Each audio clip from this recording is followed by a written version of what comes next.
We're going to continue to look for ways that we can put money back in Rhode Islanders' pockets. Last year we did the car tax, we did a child tax credit. That's new Senate Majority Leader Ryan Pearson in with me today, along with Senate President Dominick Ruggerio, as the legislature gets back to business. Holding the powerful accountable from Washington, D.C. to right here in southern New England. This is 10 News Conference with Gene Valicenti. And the housing czar falls short and falls on his sword. Let's start again. Rhode Island's first housing secretary, Josh Saul, resigned following weeks of withering criticism from both parties. It's a setback for the governor who hired him. Good morning, I'm Gene Valicenti. This is 10 News Conference. Let's talk about all of that with my guests and a lot more. Rhode Island Senate President Dominick Ruggerio is in with me, along with Majority Leader Ryan Pearson, the top Democrats on that side of the building. Thanks for coming in, and Happy New Year. I guess it's not too late to say that. Happy New Year to you, Gene. Let's begin with Josh Saul. Boy, failure in getting the report in, and when he got it in, it wasn't complete, and then the tents on the State House. Where do you want to begin with him? Well, first of all, he was in an acting capacity, and we did not have the opportunity to confirm him last year because of the end of the session. So we felt that it was important to have something there to let him begin his term, and we knew he didn't have any staff. However, we expected him to do something while he was there, and it wasn't, and nothing was happening. So obviously there was a lot of criticism from both parties and from some of the public and some of the people in the housing community. So I mean, it's the governor's choice. The gentleman resigned, and we'll see where it goes from here. All right, so he's gone. Now the new broom sweeps clean. The new broom might be, they heard this, Stephen Pryor, former Commerce Secretary. I'm not breaking news. That's the buzz up in your halls. Yeah, I mean, certainly that's going to be the governor's appointment to make. I think the important thing as we look at this is the legislature has committed unprecedented levels to support housing at every price point in every community. You know, we talk a lot about the homeless, affordable housing, but housing is something that Rhode Islanders, again, at every price point and in every community need. And we need to make sure the governor finds someone who can execute on that. We've committed a lot of resources, and quite frankly, we expect good execution on that. Well, listen, you guys in the legislature, Speaker Shekarchi pointed us, you've given millions and millions. Hundreds of millions. Hundreds of millions. You gave $10 million to Crossroads the last time around. And yet we had tents up at the State House that you had to walk past. That was a shame that was allowed to actually form. What's your take on that, Senate President? I didn't think that was the appropriate place to do that. We have a lot of groups that come up and protest at the State House. I just didn't think that was the right area. And you know what? I was disappointed at housing. I think they should have went up and made a more conscious effort to get those people housing that were outside of the State House. So I'm not pleased with what's been happening with housing. As the leader said, we gave them unprecedented amounts of money this year. And they haven't really been getting the money out as quickly as possible, or as they should. So we're going to take a look at that. Well, you're being pretty frank with me. Are you this frank with Governor McKee when you see him? Do you say, Governor, hundreds of millions, $10 million to Crossroads, millions and millions to rent hotel rooms last year? Do you speak frankly with him? To the governor and also to everyone on his staff and many others throughout his cabinet. This is a conversation we consistently have been having. Just the Finance Committee just last night met, chaired by our Senator DePalma, and reviewed with the Director of Administration and his top official overseeing the spending to make sure that they're on pace. And so the Senate's going to keep up its activities, both one-on-one, the President meets with the governor often, and also through our committees. It's not a money issue. Now, affordable housing, this is the buzzword. Everybody talks about that. It's in almost every speech. Affordable housing means free housing at some point, right? There are people who can't work, who can't hold a job down. We've seen some of these homeless people, they're drug addicted, they've got other social problems. So affordable housing at some point for a certain sector will mean free housing. Is that correct? I don't know if it means free housing. It means subsidized housing, obviously. But I mean, let's go a little farther. You need workforce housing also, and that's a little more expensive as far as those houses than the affordable housing group. So the housing is a problem for everyone, I think, in the state. Even those young families that are just starting out. It's the affordability. Obviously, the interest rates are high right now. It's a different situation than it was a year ago. So we're going to take a deep dive and take a look at housing as a whole this year and see what we have to do to rectify the situation. And part of the funding that we provided was not only for folks that are suffering from homelessness, to be sheltered, but also for those wraparound services, to get them the assistance if they have substance abuse issues, to get them labor training, to get them a job.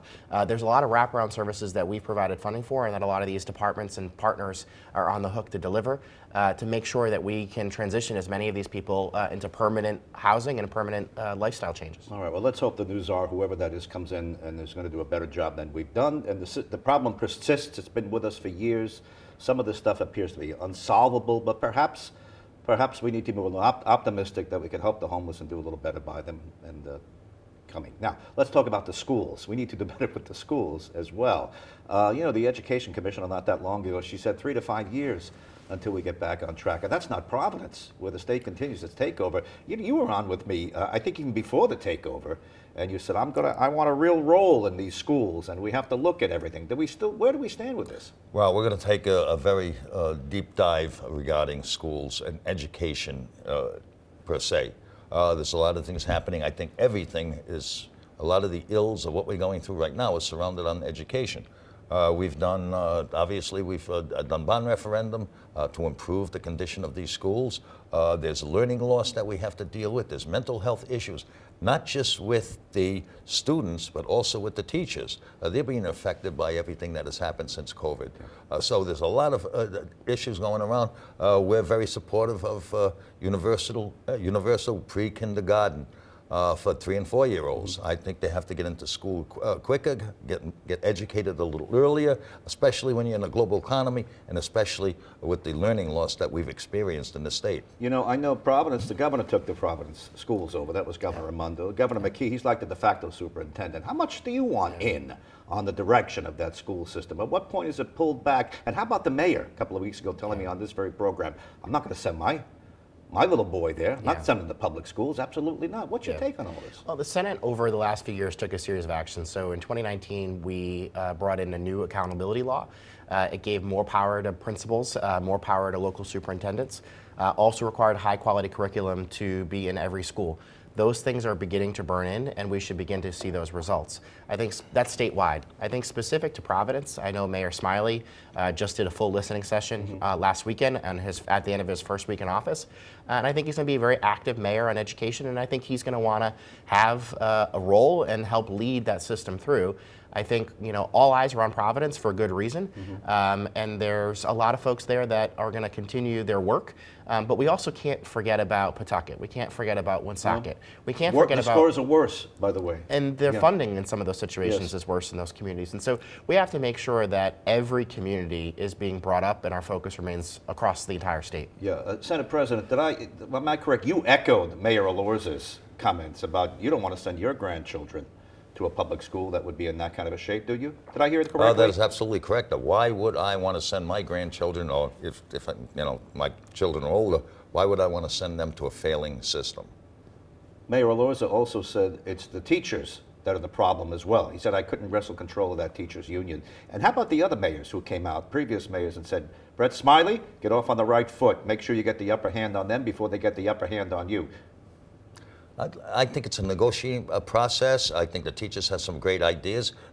Keep in mind, they're the ones on the front lines. They see what happens every day. They see whether the parents are involved. They see what the kids are doing. They know about their learning loss. They know about everything about those students that they have in their classes.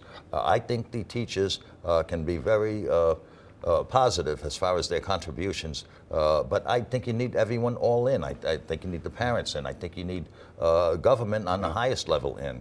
It's not just one group is going to fix the whole situation. I don't see that happening. And I think, Gene, on that too, when Mayor Alorza had that event where he basically said, you know, get these concessions in the contract or go 50% charter school, just Mayor Alorza was completely wrong about that. You don't have to look to New Orleans to see how a majority charter system works. Just look at Central Falls. A system that's been in state control for many, many years, a system that is 50% charter school, it hasn't fixed Central Falls. And so let's not try to take, you know, prescriptions that didn't work just here in Rhode Island, never mind elsewhere in the country, and try to apply that to Providence. It's just flat out wrong. The two topics we just talked about, you know, hundreds of millions we've thrown at homelessness and affordable housing. Over time, hundreds of millions we've thrown at the Providence school system over time. Like maybe somebody sitting at home saying, hundreds of millions thrown all over the place and no action, no results. this isn't a new problem. This has been going on for the past 4 decades as far as the situation in Providence. They've had a failing system for years. It just hasn't, people just haven't picked up on it yet. And this is what is starting to happen now. And as I said, combined with the coronavirus and everything that's happening, learning loss and things like it exacerbates the situation. All right, we're going to take a quick break. When we come back, now this is a topic I didn't expect to bring up until I saw the news last night. Sounds like we need a new maximum security prison at the ACI, and that's going to cost a lot of money. I'm going to ask you about that when we come back. Stay with us. Welcome back to 10 News Conference. The Senate President and the new Majority Leader is with us. Senate President, I don't know if maybe this wasn't on your topic list or mine until last night. It sounds like we need a new maximum security prison over at the ACI, the old Shawshank Redemption on Pontiac Avenue. The outgoing director said, yeah, it's 144 years old. Has this been on the radar at all? Because that's a big expense. I'm going to let my Majority Leader address that because he was the Finance Committee Chair at the time, so I'm going to let Ryan address that. But you're not surprised that I tell you it's 144 years old. No. You're a Rhode Islander all your life. You know that thing. All right, well, what do you think about it? Yeah, corrections came in last year with a series of asks, some on physical condition changes to that building, some on technology. Very, very outdated technology. Point to that radios didn't even work in the building for correctional officers to communicate, a lot of issues. We did appropriate all of the funds that were requested last year by the administration for those topics. We look forward to a new proposal coming from the administration on how to continue upgrading that facility. It just doesn't fit the day. You won't be surprised if somebody says, build a new one. No, not it's at all. time, it's due. At that age of a building, you know, it doesn't surprise me at all that it becomes more cost efficient to knock it down and build something new than to try to renovate it, but we'll wait for the experts to come back in and give us a recommendation. Sometimes they take those old prisons, they make them a luxury hotel, which I think they've done in Boston, they've done it around the world. We'll see if that's I don't know if it's going to happen here, yeah. The Ritz-Carlton in Rhode Island coming. Let's talk about the budget. What's the amount between the CARES money that was unspent, the surplus money, was it $650 million? About $610 million. 610. And it's important to understand what's driving that. And there's really kind of 3 things. The first is the Rhode Island economy continues to do very, very well.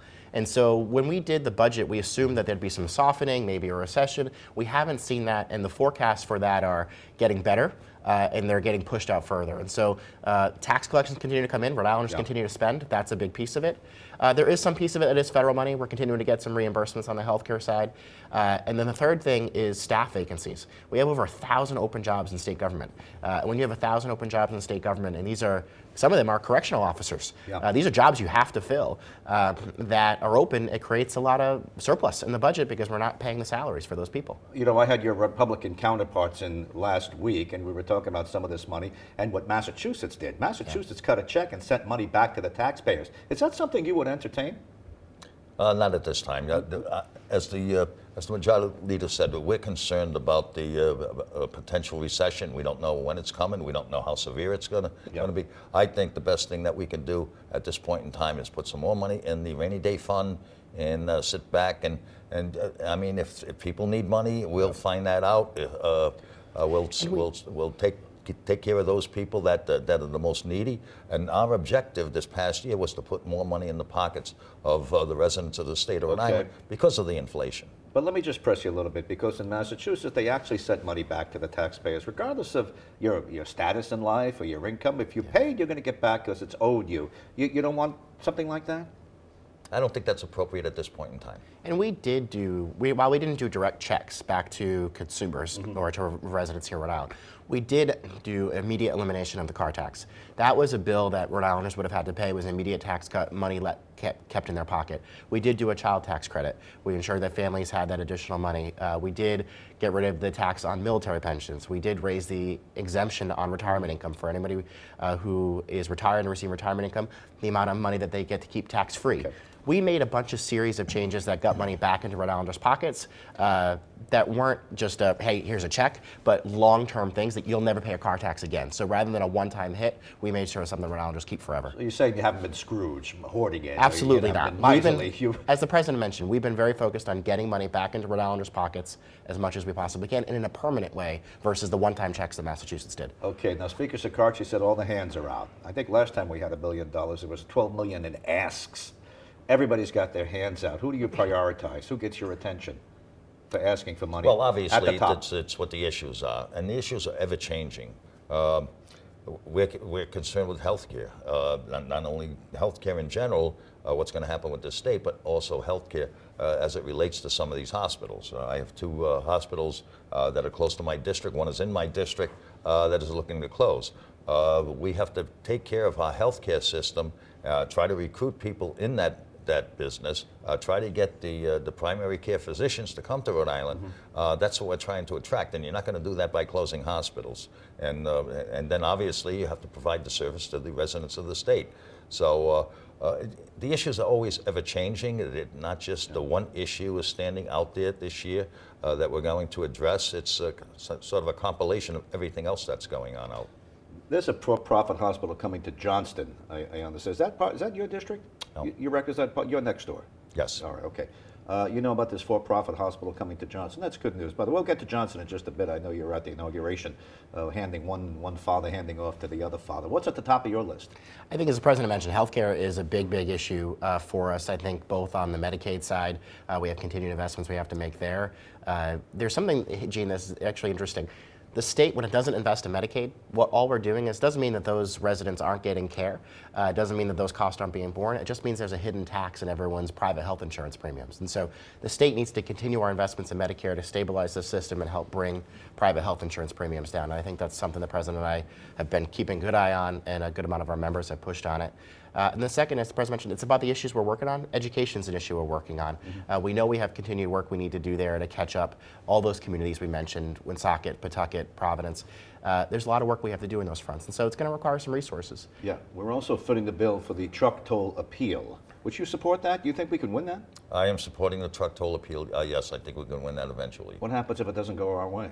Well, obviously we're going to have to find a way to fund our roads and bridges. I thought the truck toll was the best route to go, but we'll have to sit back and see. We do use the gas tax to fund some of that work, usually on the match, but obviously we were looking, because of the conditions of our roads, we were looking for something a little more lucrative as far as collections. What's your recollection on how the truck toll idea came about? Was that just a light bulb that went off in Gina Raimondo's head, or were there a lot of other hands and think tanks and powerful people in Washington who'd been pushing that kind of idea and said, why don't you experiment with Rhode Island?